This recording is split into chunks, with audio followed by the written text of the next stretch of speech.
What is going on, everyone? Welcome back to Coaster Squabble. Today we are going to be ranking all of the roller coasters at Carowinds. This is one of my favorite parks, and this video was recommended by one of my subscribers, Tanner. So Tanner, if you're watching this, shout out to you. So let's just jump right in and get started. First up, we have Afterburn. Afterburn, that's going to be in the go-to tier. Afterburn is one of my favorite B&M inverts. It's super fast, it maintains its speed throughout, and overall, it's just extremely intense, and I can't even think of what they could do better to make this ride better. So that's definitely going to be in the go-to tier. It's one of my favorites at Carowinds. Next, we have Carolina Cyclone, and I think Carolina Cyclone's pretty good. I don't think it gets the recognition that it deserves, but it's very similar to Demon at my home park at Six Flags Great America, and the inversions are pretty good, and overall, it's a pretty long ride, so I think it deserves a pretty good tier. Next up, Copperhead Strike. Copperhead Strike, that's also going to be in the go-to tier. Copperhead Strike is a really good ride. It's phenomenal. It's got all the inversions, the hang time, the 2 launches, and also the JoJo roll right out of the station is insane. Every single time I feel like I'm going to fall out.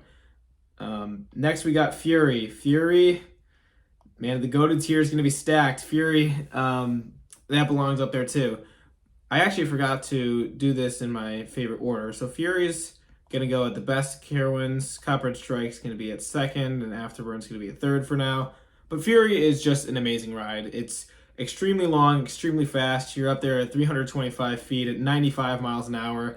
And my favorite thing to do is to ride it in the front row, where all the wind is just rushing straight through your face the whole entire ride. And especially at night too, when you go under the tunnel and it's the green light and you have the green light on the lift hill, it is absolutely amazing. So Fury is definitely one you have to ride before you leave Carowinds.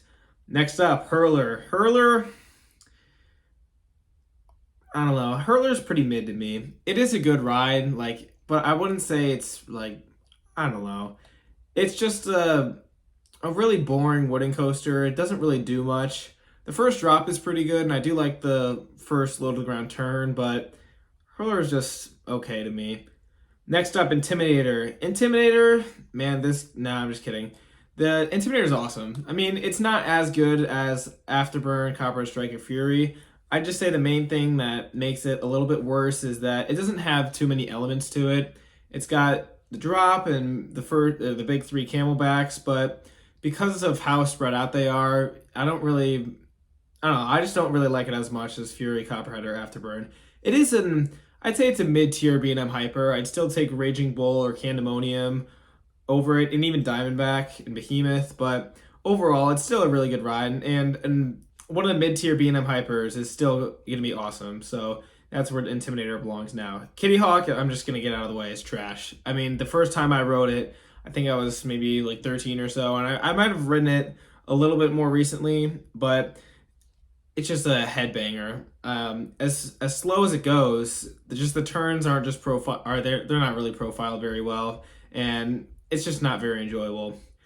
Also, going in the trash tier with Kitty Hawk is going to be Nighthawk. You know, the 2 hawks, they stick together, but this is pretty controversial, but Nighthawk's okay, but the main issue I have with it is that this is probably the hardest roller coaster to ride that I've ever experienced because, one, I think it only operates with 1 train. Carowinds home park visitors can correct me if I'm wrong, but I've been there 2017, 18, 19, and last year 2023, and the only time I've been able to ride it was 2017, my first visit there. Every single other time it was either an hour plus wait or it was just broken down, and in either situation it's just not worth riding it when you have coasters like Fury, Copperhead, and Afterburn, and Intimidator, I should add. But I mean, the ride itself is I'd put it maybe pretty good, but it's just so rough too, and maybe I just need to get around to it to get a new feel for it, but for now, because I can't even ride it, it's going to the trash tier. Carolina Gold Rusher is next, and I like Carolina Gold Rusher. It's pretty good. It's one of the best, I won't say the best mine trains, but it's up there, and I can't remember if it has 2 or 3 lift hills, but I do like at the end the tunnel the drop into the tunnel before you go into the station. And it gives it a pretty nice tour of just the middle of the park. You get pretty close up to Vortex, and overall, it's just a pretty fun ride. Next up, we have Ricochet, the Wild Mouse. Ricochet, let's see, where are we going to put that? Ricochet's okay. I wouldn't say it's good. But for now, if I had another tier between pretty good and mid, I'd put it there. But I think I'm gonna have to put it behind Hurler. I think Ricochet is okay. It's kind of like the Dark Knight clone, or it is the exact version of the Dark Knight clones and other Wild Mouse, but it's outside and it's not anything too special. And the brakes at the end hit really hard, so if you're gonna be riding for the first time, make sure you brace yourself for that. But I just think it's mid. It's all right. Next up, Flying Cobras. Flying Cobras, I don't know. I think I'm gonna have to put it just behind Hurler. It's okay as well. I'm not a big Vekoma Boomerang fan. I mean, the inversions are pretty good, but it's nothing too special to me. The new restraints definitely help it out, where you're not really headbanging anymore, because I believe it used to have worse trains before, and when it was called Carolina Cobra. But it's all right. It's mid. Vortex, this one's tough too, because I do like it better than Ricochet, and I'd probably take it over Flying Cobras. Vortex is pretty good, or it is pretty good, but I just like to see the positive sides of most of the rides that I go on. And although Vortex, it's not extremely comfortable because of the stand up, the inversions aren't that bad, and the loop's pretty good. The coursers, it's a pretty short length, but I'd say I'd probably take Hurler over it, just because I'd take an okay wooden coaster over a pretty good stand up. But for a stand up, it's all right, but it's only got so far. Like, it can only be so good. Next up, Wilderness Run. It's trash. It's just a K coaster. I'm not the target audience for that. And yeah, that it really doesn't need an explanation for that. And finally, Woodstock Express. I think I'm actually going to put Woodstock Express in the pretty good, because surprisingly, I think these might be tied. Yeah, you know what? I'm going to put Hurler up to pretty good. And it's not that better, but Woodstock Express is pretty good. It does have a pretty good wooden coaster feel to it. The elements they're all right. If you sit in the front row, when you go up to all the different turnarounds, you get a little bit of pop of airtime. The layout is definitely better than Hurler's, but Hurler's is a little faster and a little bit more intense, even though the airtime isn't necessarily as good. So overall, this is what I got for Carowinds. At number 1, we got Fury, and then Copperhead at 2, Afterburn at 3.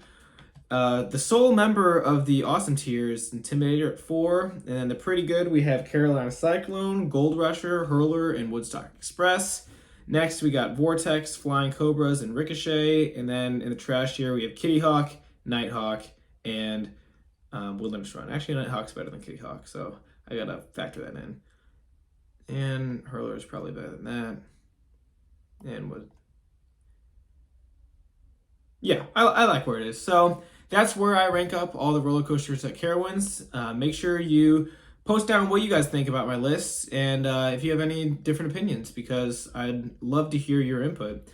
Like I said, I don't go to Carowinds too often. Maybe ever. I think I probably average once every 2 years. I had that streak of 3 years in a row, but I haven't been there since last year, and there's a 4-year gap between that. But otherwise, I think I got a pretty good feel for each of the rides. And something I will probably never change my mind on are Fury, Copperhead, and Afterburn in the Go-To tier, and Intimidator in the Awesome tier. Everything else, they're more or less the same. My opinion might change on any given day, but for where we stand today, this is where I rank them up. So thank you all so much for watching. Once again, thank you, Tanner, for the suggestion, and I hope you all enjoyed the video, and I'll see y'all in the next one. Peace.